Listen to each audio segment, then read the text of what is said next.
Hey everybody, welcome back to The Approved Cooking. Happy Canada Day.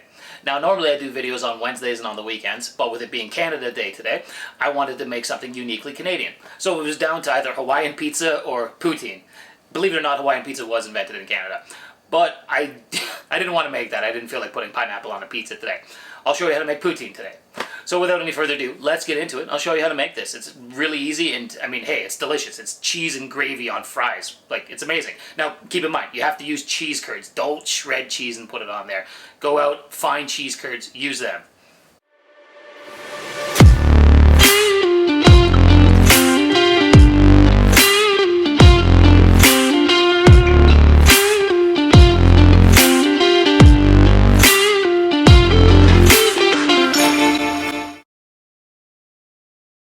So let's get into it. Starting off with the potatoes, grab yourself 2 or 3 russet potatoes, or Yukon Golds, or really whatever the hell potatoes you want, doesn't matter.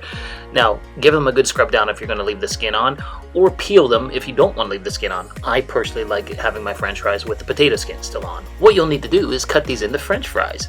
Now what you should try to do is cut them to uniform sizes so that they cook at the same time when they're frying. But, I mean, potatoes aren't uniform in size, you know, they're craggly, they have different shapes to them, so do it as best as you can. It's not going to be perfect. What you'll want to do then is throw them in some cold water and let them sit in your fridge for a couple of hours, 2 to 3 hours, depending on how long you want them to soak. What this will do is suck some of the starch out of the potatoes and some of the leftover dirt, and it'll really help in the frying process. It'll allow them to cook longer and brown up and crisp up really nicely. So then get yourself a clean tea towel or some paper towel and really dry these out, like really well. You don't want them going into the frying oil still wet, because you know what happens when you add water to oil, especially hot oil. You're going to have a problem. So let's get into the frying. Fill your Dutch oven up with some vegetable oil and heat it up to 300 degrees Fahrenheit. We're going to cook the french fries for about 2 to 3 minutes on this lower temperature to blanch them. What that does is basically, it gives you a better tasting fry because it crisps it up a little bit. You let it cool down. You then jack up the heat on the oil to about 375, between 350 and 375, and fry them for another 2 to 3 minutes. And it really crisps them up. It leaves the insides nice and soft, but then crisps up the outside. It's going to make a perfect french fry for you. What I ended up doing is blanching my french fries in 2 separate batches because I just had too many to do in one. While we're waiting for the oil to heat up to 375 degrees, let's make the gravy. In a saucepan, put 5 tablespoons of butter in and melt it. From there, add in a 1/4 cup of all-purpose flour and whisk this together to form a roux.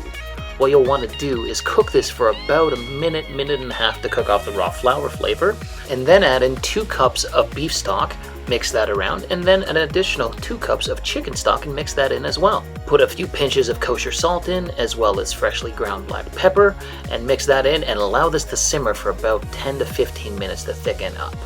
And now back to the french fries.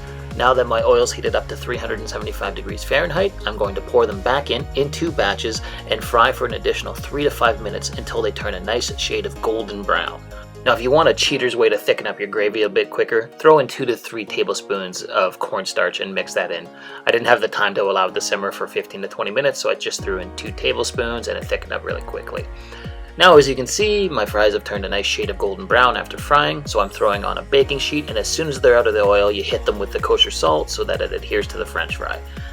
Now that they're cooked, let's get into making the actual poutine.